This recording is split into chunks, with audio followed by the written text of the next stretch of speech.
Welcome to five educate. आज हम लोग क्लास 12 फिजिक्स में बोर्ड एग्जाम के लिए एक इंपॉर्टेंट डेरिवेशन करने वाले हैं। वो डेरिवेशन क्या है? Ohm's law in vector form. तो हम लोग ड्राइव करेंगे बेसिकली क्या कि ओम्स लॉ को वेक्टर फॉर्म में किस तरह से रिप्रेजेंट करते हैं या कैसे उसका फॉर्मूला आता है वो हम देखेंगे यहाँ पर। तो सबसे पहले हम लोग जान ले कि ओम्स लॉ होता क्या है। तो ओम्स लॉ बेसिकली क्या है?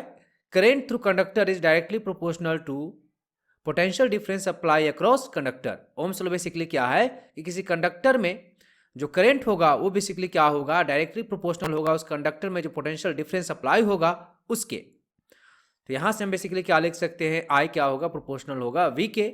जब यहाँ प्रोपोर्शनल हटाएंगे तो हमें कांस्टेंट देना पड़ेगा। वो कांस्टेंट बेसिकली क्या होगा? 1/r, जहां r क्या है? रेजिस्टेंस है। तो यहां से हमारा बेसिकली क्या आ जाएगा? Relation v equal to R I. यही बेसिकली क्या है? ओम्स लॉ का मेन फॉर्मूला है। अब हम लोग देखेंगे क्या कि ओम्स लॉ को वेक्टर फॉर्म में कैसे हम लोग रिप्रेजेंट करेंगे या कैसे उसका डेरिवेशन करेंगे वो देखेंगे। तो यहाँ हम प्रूफ की बात करते हैं।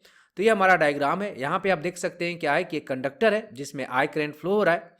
इसके बीच पोटेंशियल डिफरेंस कितना है? v, और इसका लेंथ कितना है? l। तो यहाँ हमें चूंकि क्या पता है? ओम्स लॉ से क्या पता है कि v इक्वल टू क्या होता है? आर आई। तो यहाँ से हम i को क्या लिख सकते हैं? v/r। इसको थोड़ा सा और सिंप्लीफाई कर देते हैं। v बेसिकली क्या होगा? E इंटू एल होगा। Electric field into L. यहाँ पर जो कंडक्टर में इलेक्ट्रिक फील्ड होगा और ये लेंथ को मल्टीप्लाई कर देंगे वही क्या होगा? v होगा। तो v को यहाँ पे हम क्या लिख देंगे? E into L. और आपको पता होगा कि रेजिस्टेंस क्या होता है? रो एल बाई ए। ये रेजिस्टेंस होता है। तो यहाँ पर r का वैल्यू पुट कर देंगे, रो एल बाई ए। यहाँ पर l से l क्या हो जाएगा? कैंसिल हो जाएगा। तो यहाँ पर बेसिकली हमारा क्या आ गया? I इज इक्वल टू क्या आ गया? ई ए बाई रो। इसको थोड़ा सा और सिंप्लीफाई कर देते हैं तो हम क्या लिखेंगे? I बाई ए को इधर लेके आ जाएंगे तो डिवाइड कर देंगे तो हो जाएगा I by A is equal to क्या हो जाएगा? 1/रो इंटू ई। अब आपको पता होगा कि I बाई ए बेसिकली क्या होता है? Current density. ये क्या होता है? करेंट डेंसिटी होता है। और 1/रो क्या होता है? कंडक्टिविटी इंटू ई।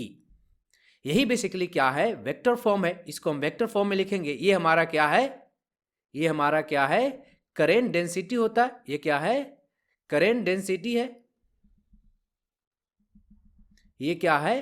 कंडक्टिविटी है। और ये क्या है? हमारा इलेक्ट्रिक फील्ड है। ये क्या है? इलेक्ट्रिक फील्ड है। तो यहां पर बेसिकली हमारा रिलेशन क्या आ गया? Current density is equal to conductivity into electric field. Current density क्या है? बेसिकली यहां अगर हम बात करें तो करेंट डेंसिटी क्या है? करेंट डेंसिटी क्या है? एक वेक्टर क्वांटिटी है।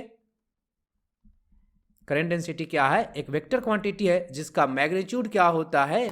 Current per unit area. अगर इसके हम डायरेक्शन की बात करें, क्या बात करें?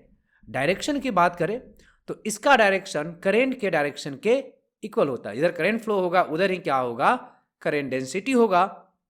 तो यहां पर हम वेक्टर फॉर्म में बेसिकली क्या लिख सकते हैं इसको कि ये क्या है? करेंट डेंसिटी है। ये क्या है? वेक्टर फॉर्म में होगा is equal to conductivity into electric field. तो यही क्या होगा? हमारा वेक्टर फॉर्म होगा किसका?